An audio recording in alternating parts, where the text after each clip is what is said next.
You own Watson in your league. You don't know what to do. How do you get rid of him? I'm going to tell you exactly how you get rid of a player in this kind of situation. You can't just go offer a 1-for-1. You can't just go to somebody and say, hey, I'll take your quarterback, you take mine. You could go after a team that has those two quarterbacks. They haven't been able to get rid of one all last year and all offseason, but you can't just offer Deshaun Watson. So what do? What is the best way to get rid of Deshaun Watson now before it's too late? And we'll talk about the risk of even doing that. Like, could he come back and play in 2021? I think the odds are very unlikely that he plays in 2021, but he could return. So in Dynasty, you got to determine what is the value you would get rid of him or hang on to him. We'll talk about all that and more. The Fantasy Football Show begins now. This is the Fantasy Football Show with your host, Smitty.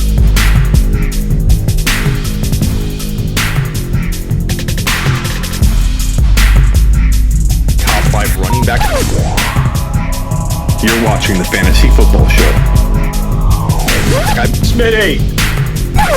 Take a lap. Let me start off by telling you that I don't know whether Deshaun Watson's guilty or innocent. I don't know if he'll ever play again. I don't know if he won't play or will play 2021. I can only make assumptions. I can only tell you what I've been told by Tony the Tiger, Tony the attorney, who came on the show on Thursday night, and we broke this down in tremendous detail. Tony dropped some serious knowledge. He talked about class action consolidating, which we heard today that might happen where the cases all get consolidated together into one case. But the problem lies in that. We'll find out if that is accurate, if it will in fact 100% be consolidated, or if it's being talked about, being looked at to be certified as a class action. We talked about the odds of that. We talked about how hard that would be, given you have to find every potential victim that was affected by this and make sure that they were involved or they could opt in or out of the class action, and how consolidating might be different than class action. We'll break that down. Maybe Tony comes on the show on Tuesday. What show are you talking about? Every Tuesday and Thursday on Smitty1.com. You can find me live on the Fantasy Football Show live, 4 p.m. Eastern, 3 hours straight, every single Tuesday and Thursday. And Tony, we'll try and get Tony back on Tuesday to clarify the new news that broke today on Deshaun Watson and the potential classification or the reconsolidation of all 22 cases together. Bottom line, I don't feel that Watson will play 2021. And Tony, the attorney, said 2% chance he thinks he plays 2021. Tony also said 50% chance Watson ever plays again. Watson's future in the NFL obviously depends on whether this thing moves forward criminally, because that's where Watson would face the most potential punishment or, banishment from the league. If the Houston Police Department closes their case very quickly, that will bode well for Watson's potential eligibility to return to the NFL, and maybe he plays in 2021 if things start going in a different direction once, or if the Houston Police Department closes the case and then this thing stays only on the civil track. Just notice my date in the top corner is wrong. It's 4/9.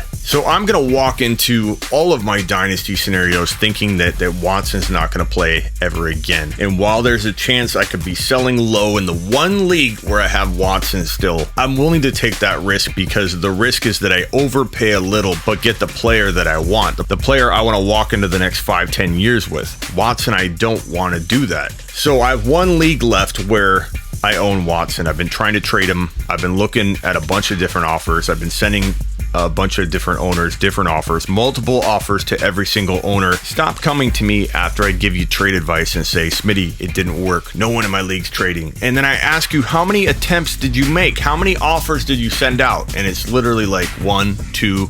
You need to send like 4 or 5 per team. And that's what I did with Deshaun Watson in the current league I'm going to break down. In this league, I'm going to be honest, I don't have very good wide receivers at all. I have Hollywood Brown. I have a couple other very, very low-key guys. I don't have the best wide receiver core at all. And you might say, well, what kind of expert are you, Smitty? It just so happens I tried the three-headed monster in this particular league. And you can rip apart my team all you want. Everyone and their mother thought that this team was going to win it all last year walking into August. So I don't want to hear the Monday morning quarterbacking as to, oh, you need to trade out of that team. You got no wide receivers. No crap, I have no wide receivers. I tried the three-headed monster and everyone got hurt but one player. This was the best team I ever assembled walking into August 2020. And I've got receipts for days to prove that everybody thought this is the best team they'd ever seen in their entire life and they didn't care what kind of receiving core I had. Injury struck, Barkley out, McCaffrey out. But I still love the team, but the problem is my quarterback, my anchor, the guy atop my quad, my four-headed monster, you could say, may never play again. And very, very unlikely he plays 2021. Now, this is a league where we put in an entry fee, pretty nice prize at the end. It's an expert league. I want to win in 2021. I want to build my future. I want to win for future years, but I want to win now. I'm built to win now. I made trades to assemble this four-headed monster led by the three running backs, and I want to win now before I lose some of the value in the coming years with Barkley and Saquon. So what do I do? How do I trade Deshaun Watson? I'll tell you what you can't do. You can't go to Steve and go, hey, Steve, you've got Burrow and Herbert. And, you know, a lot of times you can't get rid of a second quarterback when you have two like that because people don't trade for quarterbacks very easily. So imagine how hard it's going to be to trade Deshaun Watson. But you can't go to Bill and say, Bill, give me Burrow and I'll give you Watson. He's not going to do it. Doesn't matter if he loves Herbert. Doesn't matter if Herbert's a starter. It doesn't matter if the Lamar owner has another quarterback like Tom Brady, who in a dynasty league has very little value compared to his redraft value, or at least a fraction of his value. Even a Tom Brady owner would say, no, I'm not trading you Tom Brady for Deshaun Watson. So how do you get rid of Watson? And this is where people just stop trying to trade him. They feel like they hit a roadblock, they feel like they hit a brick wall, and they give up. Smitty, I can't trade him. Let me tell you, I can pretty much trade anybody because I offer in masses. If you make 15 offers per wave, per experiment, let's say you want to make 4 different trades, each trade has a different phase of offers that you send out in waves. If you want to trade Deshaun Watson, you have to send multiple offers to multiple teams. I at least bare minimum have 9 to 15 offers out whenever I'm trying to do something like this. Why? Because all it takes is one. Once the one trade gets accepted, all the 15 offers will vanish because they involve the player that you just traded. Clean slate, I can move on to my next offer. So I take it in waves, I take it in stages. If Watson's my goal, trading him away, 15 offers go out, 9 offers go out, sometimes 20. Sometimes I overwhelm my league. That's how I trade. That's how I get deals done, because if you make 15 offers, all it takes is one. The likelihood of somebody catching them at a lunch break going, I read something about 15 minutes ago that said Deshaun Watson, the case is going now in a positive direction because they're consolidating all 22 cases. This might be a steal. Hit the button, and maybe that person wouldn't have even hit the button 10 minutes later.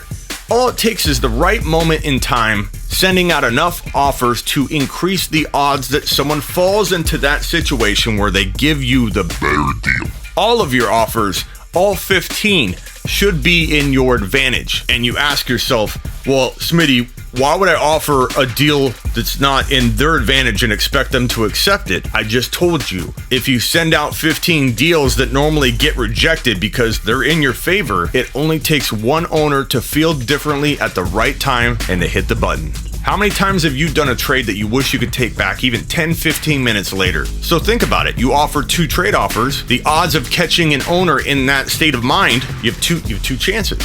You have 2 opportunities if you send out 2 offers. If you send out 15 or 20 offers, you increase the odds that somebody is at a vulnerable point in their day with their news gathering, how they're feeling about their team. Maybe they just looked at it. Maybe they didn't look at it. The right things line up. You send 15 offers, the odds go up that something happens in your favor. If you offer 15 offers that are all in your favor, you can sit back, relax. I do overpay in some scenarios. I'm not saying I don't. I'm kind of the king of making sure I get a deal done by giving enough, but that's in everybody else's mind. I'm going after players that I think are going to be a whole tier above where everybody else is looking.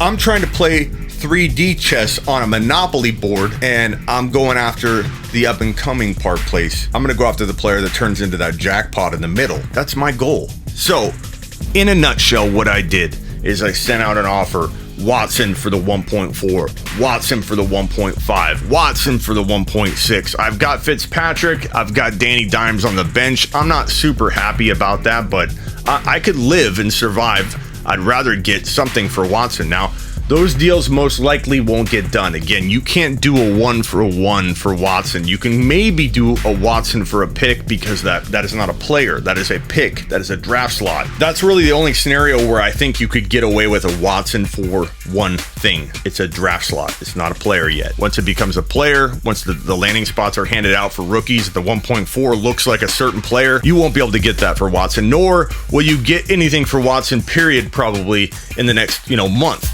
You got to act now. This is why I'm making the video. Act now. Get rid of the risk before it turns into a bigger problem. So 1-for-1 not going to work unless it's a draft pick. What do you do then? You upgrade Watson. You trade him for another QB that is slightly better than him, and you give away another piece of your team or a draft pick. I prefer draft pick because those aren't players at all on your team, especially if they're future, 2022, 2023.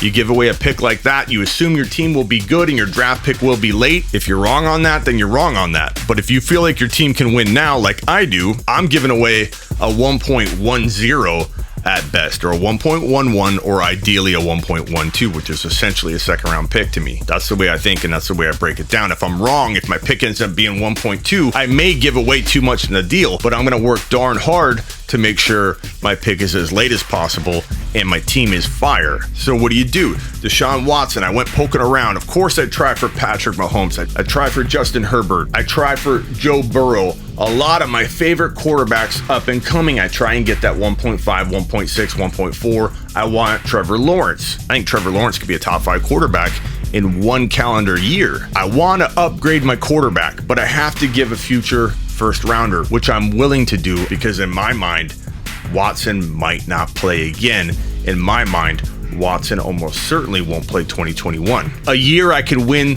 the championship, in my opinion. If I get back a fourth piece to my four-headed monster, if I can get a top 5 quarterback in the quarterback spot. So I make an offer for Mahomes. I make an offer for Josh Allen. I make an offer for Herbert. I'm throwing in a 2022 or a 2023 first rounder. Send out 15 offers.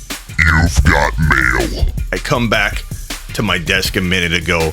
What is sitting right in front of me? Offer rejected, but a counter offer right after that comes flowing in. He wants a second rounder too.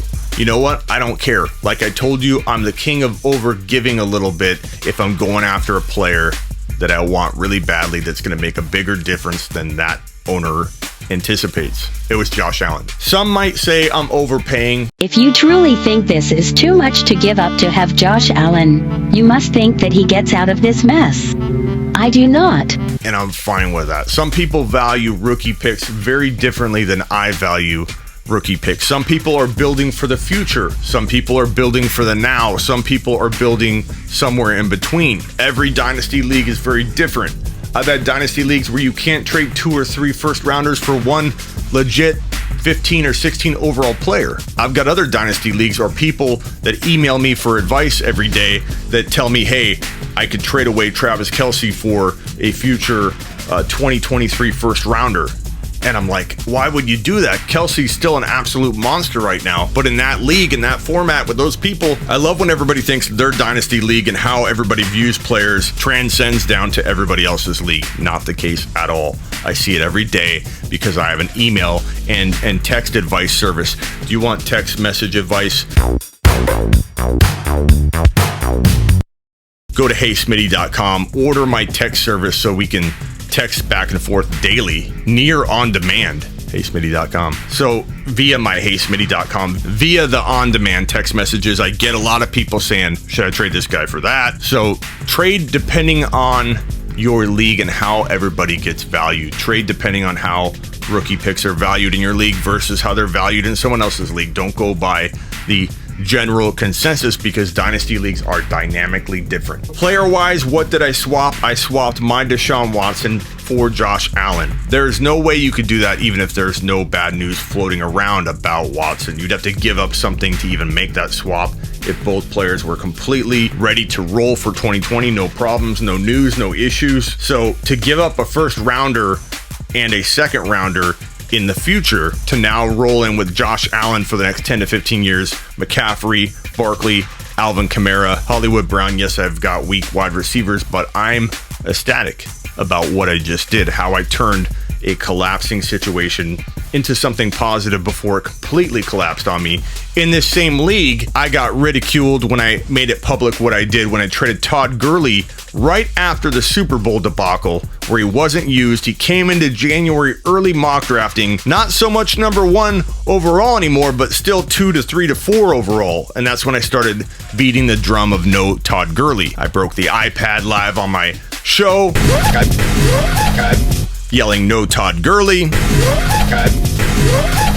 He slowly went from 1 to 4 to 5 overall to 7 overall to all the way down to 3rd round value. He climbed back up into the 2nd. We never saw the same Todd Gurley again. Very, very similar here. Watson right now, people are expecting him to potentially come back. I am not. I could be wrong. If I'm wrong, it cost me a future 1st rounder, but I still upgraded my quarterback in my mind. So in a worst case scenario for me, the good news is this whole thing was nothing. There are no victims, which I'm extremely happy about. And I overpaid a little bit to upgrade my Watson for Josh Allen. That is a worst case scenario for my trade, the value of my trade. But if Watson doesn't play 2021, I've got a chance to win. This is a phenomenal move for my 2021 and potentially 2022 value, because if Watson does sit a year, who's to say he'll ever come back at the same form? If Watson sits out 2021, which I think is almost a lock, almost a guarantee, nothing is for sure, but I feel very strongly about this.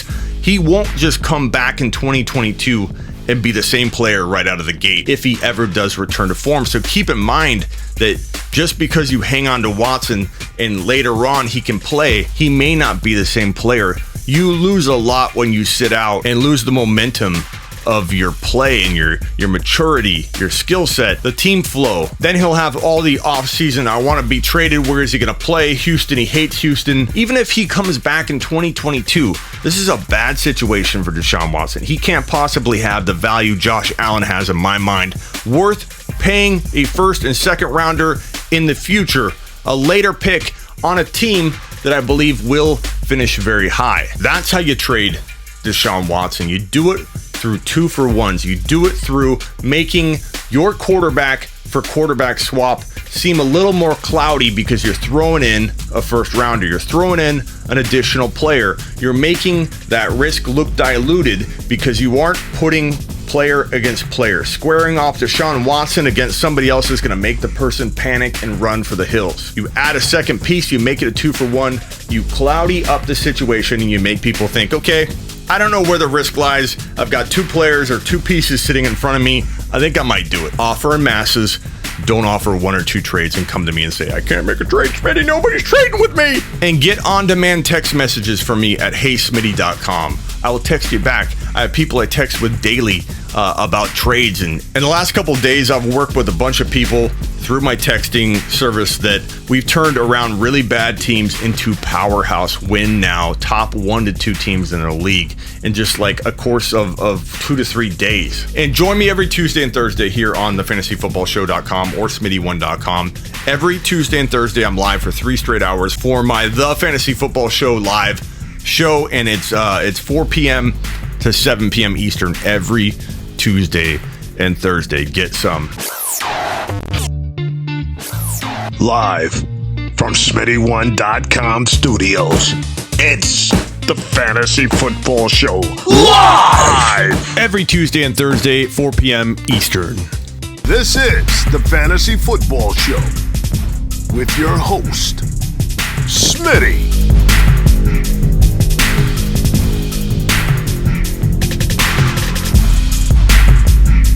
Top 5 running back. You're watching the Fantasy Football Show. I'm Smitty.